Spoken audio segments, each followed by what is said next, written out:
In this video, I will give you an overview of how different forms of intermittent fasting affect body weight and fat mass, and to which degree and in whom intermittent fasting can improve insulin sensitivity, insulin secretion, glucose tolerance, and glycemic control. I also share tips on how to implement intermittent fasting, and specifically what to do to make it more effective for both weight loss and improvements in blood sugar regulation.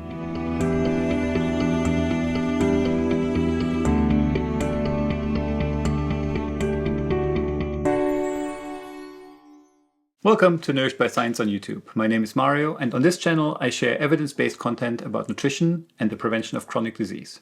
In this video, we're discussing whether intermittent fasting is a good approach to lose excess body weight and fat mass, and whether it can improve our insulin sensitivity, insulin secretion, and blood sugar control.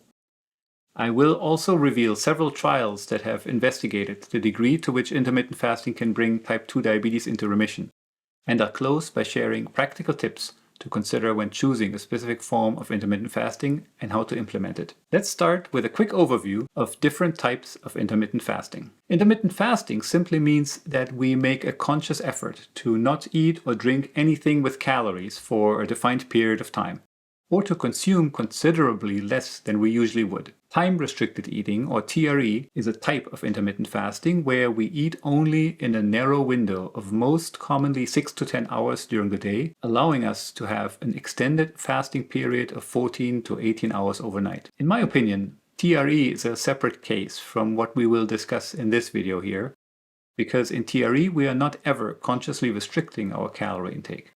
We just restrict our eating window, and in that regard, it should be considered separately, in my opinion. I have therefore made two separate videos about the impact of TRE on body weight and fat mass, as well as blood glucose regulation previously. I have linked both in the description box below the video. The other forms of intermittent fasting that we're going to discuss in this video all share some kind of fasting on some days. Let's call these fast days. Calorie intake is restricted on these days, usually to around 500 to 800 kilocalories per day. So if we only had fast days, then we'd call this continuous calorie restriction. But because what we're talking about here is intermittent fasting, fast days are usually interrupted by what we may call feast days, meaning days during which we can eat to satiety. We also call this ad libitum. I think it's important not to misunderstand the term feast day. This simply means you don't need to count and restrict calories. It doesn't mean that you should stuff yourself as much as possible on these days. One of the most common and most intensely studied forms of intermittent fasting is alternate day fasting, or ADF. In ADF, fast days and feast days alternate. A related concept that is a bit more relaxed is the 5-2 diet, in which we pick 2 non-consecutive days of the week during which we fast, and then we feast on the remaining 5 days. A bit stricter would be the 4-3 diet, which is similar to alternate day fasting. A bit less strict would be the 6-1 diet, in which we fast just 1 day a week and eat normally for the remaining 6 days. We can take this concept of incorporating fast days into our normal eating habits in any way we like, really. One study, for example, that we are going to talk about later used 5 consecutive days of fasting, followed by 10 days of eating normally. A 15-day rhythm that one can repeat as often as desired. So that would on average be fasting a bit more than 2 days per week. Impact of intermittent fasting on body weight and fat mass. So the obvious question is, do these different types of intermittent fasting lead to weight loss? The quick answer is yes. They pretty universally lead to a reduction in overall calorie intake and a loss of body weight.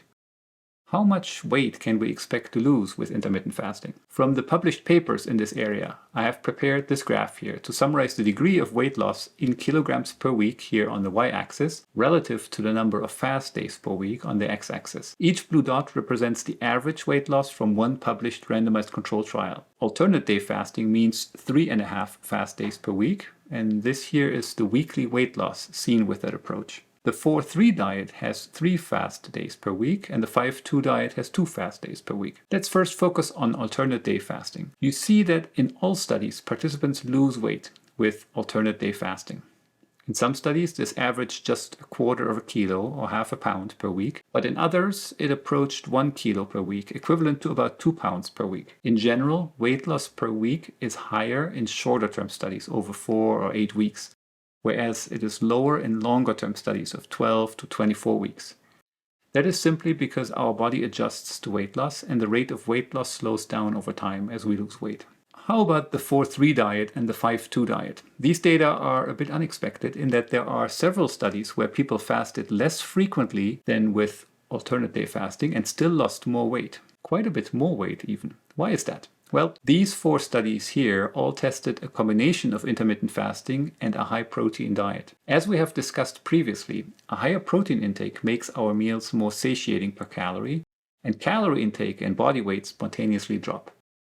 That is an interesting observation, and I'll get back to this later in the video. But for now, let's ignore these studies to figure out how much weight we can expect to lose just by fasting intermittently. What we're seeing now is more or less what we would expect. The rate of weight loss per week is lower if we fast intermittently on fewer days of the week. Still, I'd say one can expect to lose an average of half a pound to a pound per week with the 5-2 diet, and as one would expect, a bit more with the 4-3 diet or alternate day fasting. So I'd say that the evidence is solid that adopting any of these intermittent fasting approaches where we restrict our calorie intake on some days powerfully leads to an overall lower calorie intake and a spontaneous loss of body weight.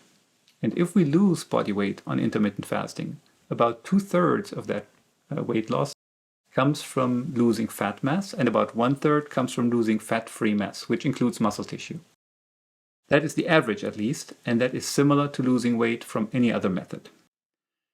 The major health benefit of losing even a few pounds of excess body fat mass is that we tend to lose fat disproportionately from the visceral and ectopic fat depots, meaning percentage-wise, we lose more visceral and ectopic fat than the overall loss of body weight and fat mass would suggest.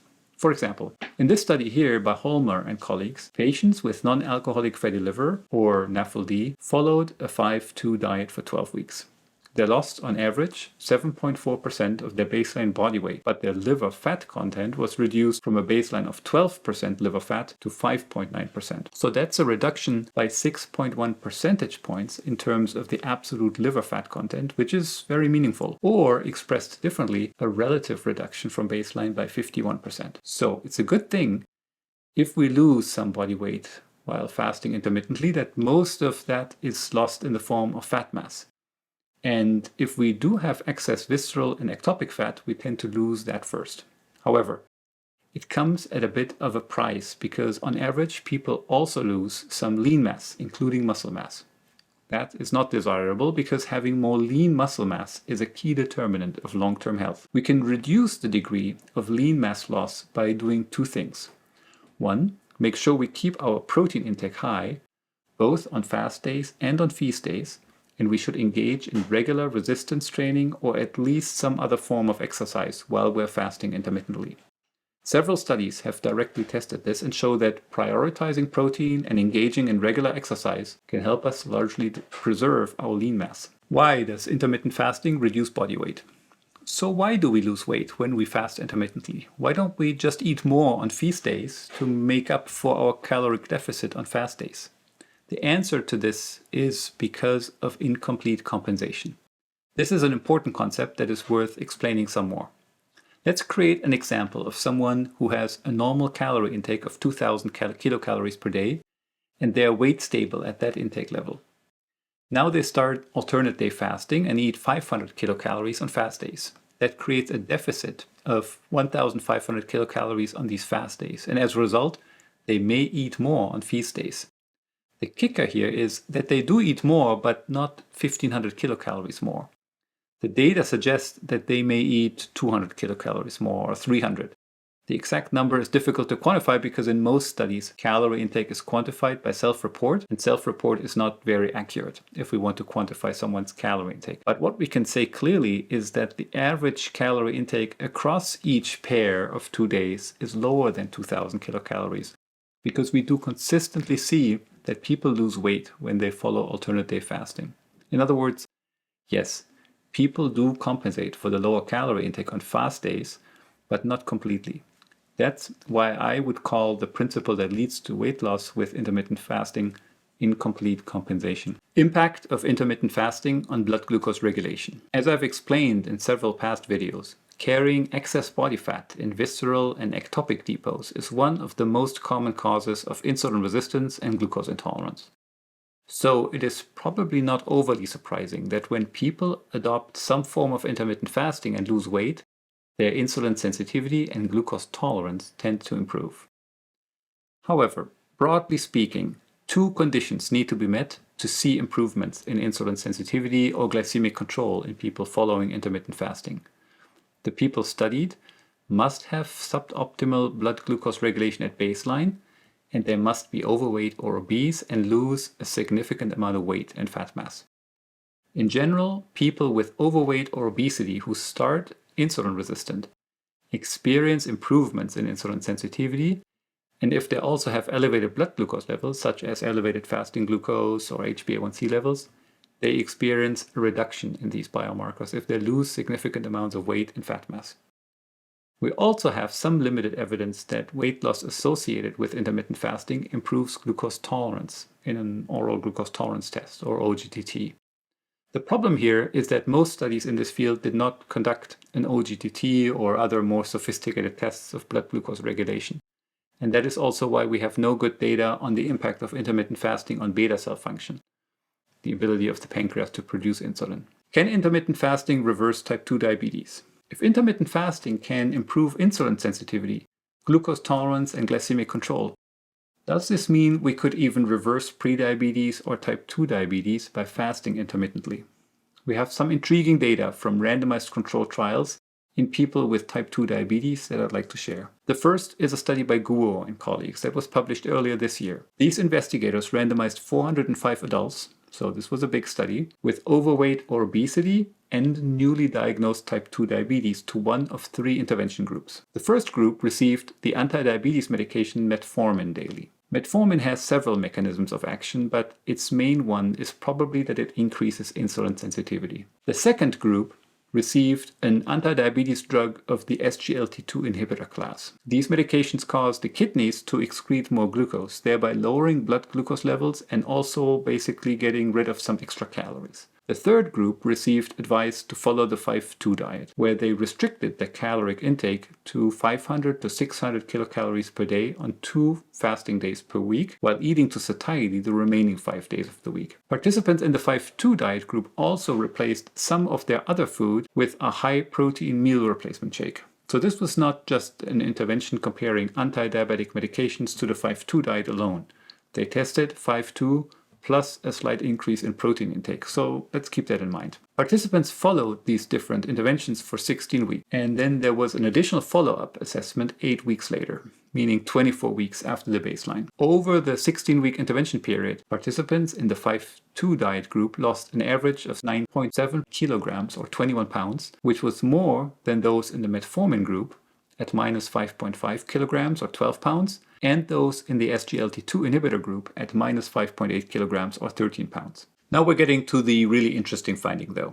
HbA1c, the primary endpoint of this trial, was lowered more in the 5-2 diet group with minus 1.9 percentage points than in the metformin group with 1.6 percentage points and the SGLT2 inhibitor group at minus 1.5 percentage points. At the end of the 16-week intervention period, 80% of patients in the 5-2 diet group maintained an HbA1c level of less than 6.5%, which is the threshold for the diagnosis of diabetes. So in other words, at least their HbA1c levels indicated that 80% of participants were no longer diabetic. Fasting glucose also decreased most in the fast 5-2 diet with minus 30 milligrams per deciliter, which compared favorably to the minus 20 milligrams per deciliter seen in the other two groups. These effects were even stronger among participants who were fully compliant with the intervention, and mostly persisted at the 24-week follow-up visit, that is 8 weeks after the conclusion of the intervention. There's a second study by Yang and colleagues. These investigators enrolled 72 adults with type 2 diabetes. They randomized them to an intermittent fasting intervention compared to a control group that did not fast or restrict their calorie intake. The form of intermittent fasting studied here was a bit different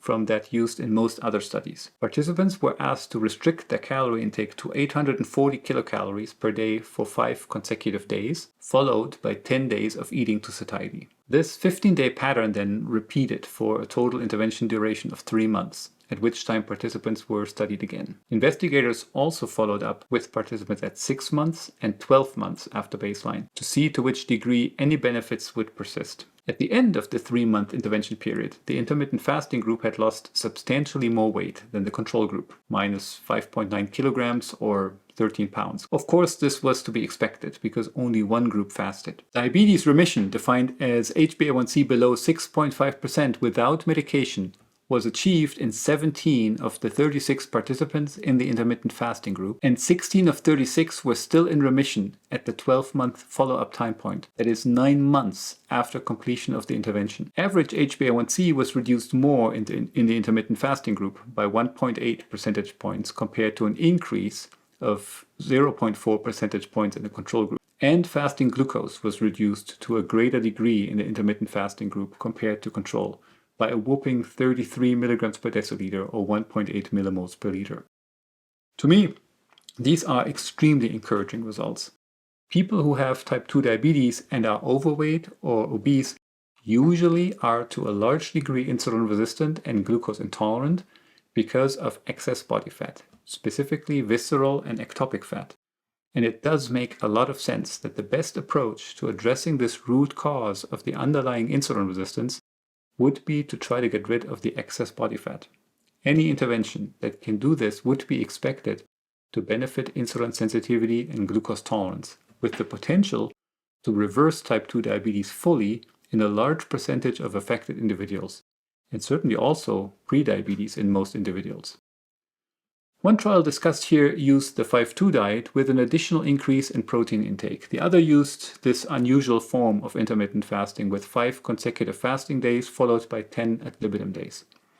Still, it would be my strong guess that any form of intermittent fasting that you can maintain long enough to lose enough of your excess body fat should be able to substantially improve your insulin sensitivity, glucose tolerance, and glycemic control. Summary and conclusions. There are various forms of intermittent fasting in which calorie intake is restricted on some days and unrestricted on other days. The most common ones are alternate day fasting and the 5-2 diet. What they all have in common is that overall calorie intake is reduced even if we fast only on some days due to incomplete compensation for the calorie restriction.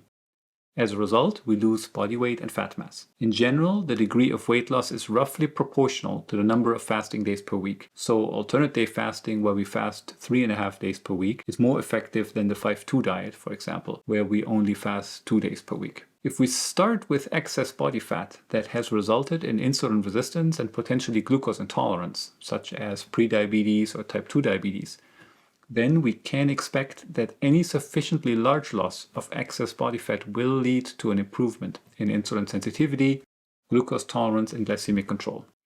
And if we lose most of our excess visceral and ectopic fat, this has the potential to even bring type 2 diabetes into remission in many patients, and that would certainly apply to prediabetes as well. How to implement intermittent fasting. Let's say you want to implement some form of intermittent fasting, but you're not sure which one is best for you and how to go about it.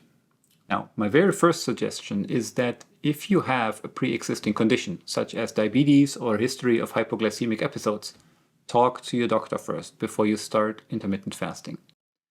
Other than that, I suggest you see the various forms of intermittent fasting, including time-restricted eating, as discussed in the last 2 videos, as options to experiment with.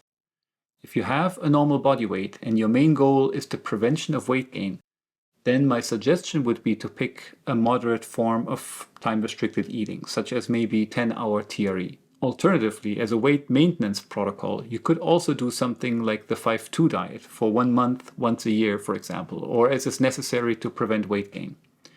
If you have some excess body weight and fat mass, and particularly if you are also insulin resistant and even glucose intolerant with a condition such as prediabetes or type 2 diabetes, then my suggestion would be to do a more restrictive form of time-restricted eating, such as 8-hour early TRE with an eating window in the earlier part of the day.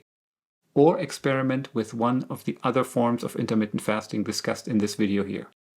Decide how many days per week you want to be fasting, and then restrict your calorie intake to somewhere between 500 and 800 kilocalories on these fasting days. Start with 1 or 2 fasting days per week for a few weeks and see how that goes. And if you cannot tolerate the very low calorie intake on the fasting days in these forms of intermittent fasting, maybe give time-restricted eating a shot. It's worthwhile to experiment with this so that you can find a form of intermittent fasting that you can tolerate and stick with long enough to make a difference. Now, in terms of practical implementation, when should you eat your food on your fasting days? Most of the studies discussed here suggested that participants eat only one meal of 500 to 800 kilocalories around lunchtime. However, one study specifically compared alternate day fasting with one meal around lunchtime, one meal as a dinner, or several smaller snacks throughout the day. All of these approaches led to similar reductions in body weight and fat mass. In other words, it doesn't matter when you consume your food on your fasting days, as long as you stick to your caloric deficit. Other than that, I recommend for any dietary approach that leads to weight loss, be it intermittent fasting or continuous calorie restriction, or even if you're using weight loss medications, that you prioritize a wide variety of nutrient-dense whole foods to ensure that you meet your micronutrient needs. Because if we eat fewer calories, that means that we need to meet our daily needs for vitamins and minerals from a smaller amount of foods. And that means that these foods need to be richer in these micronutrients. So eating a variety of whole, unprocessed or minimally processed foods, prioritizing vegetables, fruit, legumes, meat, eggs, fish and shellfish, and dairy products would be the way to go here. And doing that may also enhance the rate of weight loss when fasting intermittently, because a diet rich in these foods has a lot of other properties that can help with weight loss. In the same vein, consider that whenever we lose body weight, we tend to lose mostly fat mass, but we also tend to lose some lean muscle mass. This is also the case for the various forms of intermittent fasting. It would therefore be highly recommended to increase the percentage of calories consumed in the form of protein by making sure to always include a solid serving of a protein-rich food in each meal. And just as important, if not more important, to regularly engage in exercise of any kind, specifically resistance or high-intensity interval training. Several studies have tested the impact of intermittent fasting on body weight and body composition and have found that eating a high-protein diet and exercise both can reduce the loss of lean muscle mass while losing weight when fasting intermittently. Now, doing this may slow down your overall weight loss because now you are losing less muscle tissue. Do not get discouraged by that. Losing fat mass, specifically in our visceral and ectopic depots such as our liver, is what we're aiming for. And if you can do that while preserving your muscle mass as much as possible, then that's even better for your long-term health. Another important point to consider. Whenever we fast for an extended period of time, the ability of our pancreatic beta cells to secrete insulin as part of the first phase insulin response is often reduced. That means that while you're doing intermittent fasting, make sure not to consume meals rich in naked, highly glycemic carbs. These could lead to a blood sugar spike. Instead, always prioritize lower glycemic index sources of carbs, such as vegetables, fruit, and legumes, and consume these with or after some non-starchy vegetables or salad, as well as some protein. And my last point, if you're serious about losing weight, you do not just have to rely on intermittent fasting alone. My strongest recommendation would be to combine your choice of intermittent fasting with other strategies that we know reduce calorie intake and body weight, such as eating a diet with a higher protein and fiber content but a lower energy density, and minimizing the consumption of ultra-processed foods, liquid calories in the form of alcoholic and sugar-sweetened beverages, hyperpalatable foods, etc. I have linked an entire playlist in the description box below on the keys to a healthy body weight, in which I summarize all of the evidence-based strategies to prevent weight gain or to lose weight and fat mass. Okay, that's it for this video. If this was useful to you, I would appreciate it if you left me a thumbs up below, and even more so if you shared this video with anyone you think may be interested in content about nutrition and the prevention of chronic disease, such as this one. Lastly, let me briefly share what I am trying to do with this channel here. I aim to make all of these videos so that each video is actionable, giving you the information to make concrete dietary or lifestyle changes in your own life. At the same time, each video is always based on the entire scientific evidence on any given topic. To make sure you understand how I arrived at the conclusions presented in each video, I always prepare a blog post in which I discuss the scientific details much more thoroughly and in which I share links to all the scientific references. For this video, for example, I read, critically evaluated, and summarized more than 40 randomized controlled trials. You can always find a link to the blog post associated with each video in the description box below the video. Further, I aim to do all of this without financial conflicts of interest. This means that I'm not engaging in sponsorships or affiliate marketing for foods, supplements, drugs, or medical devices. In fact, I have a policy not to engage in any relationship with the food, supplement, or drug industries, meaning I also don't do consulting or speaking engagements or any such thing for any industry that could pose a conflict of interest related to my content here. Some of you kind souls have noticed that this is a rather rare approach to sharing content on YouTube, and I've received offers from several of you who want to support the channel regularly. My heartfelt thanks to those of you who have reached out. I really don't take it for granted that you considered the person behind these videos and that you recognize the effort that goes into making them. So again, thank you very much. As a result of your engagement, I have decided to start a Patreon page for Nourished by Science. If you don't know, Patreon is a platform that allows creators like me to be directly supported by the people they serve. And I do feel that this is a good fit for me in that I would like to remain independent from other interests. One thing I would really like to do is hire some help with the extensive research I do for each video or with other tasks involved in making these videos, such as video editing, because I have so many ideas for topics and would like to publish more frequently. Patreon also offers me the ability to connect directly with you, answer your questions, and even do live video calls with you to discuss the science. So that's an additional benefit for any patron who supports the channel, and also for me, as I love to get to know viewers of the channel. We already have patrons signed up, such as you and Laura, and they were also among those who encouraged me to start a Patreon. So you and Laura, thank you very much for your support. If you would also consider supporting this channel regularly, you can click up there or find the link to my Patreon page in the description box below. Thanks very much. Take care.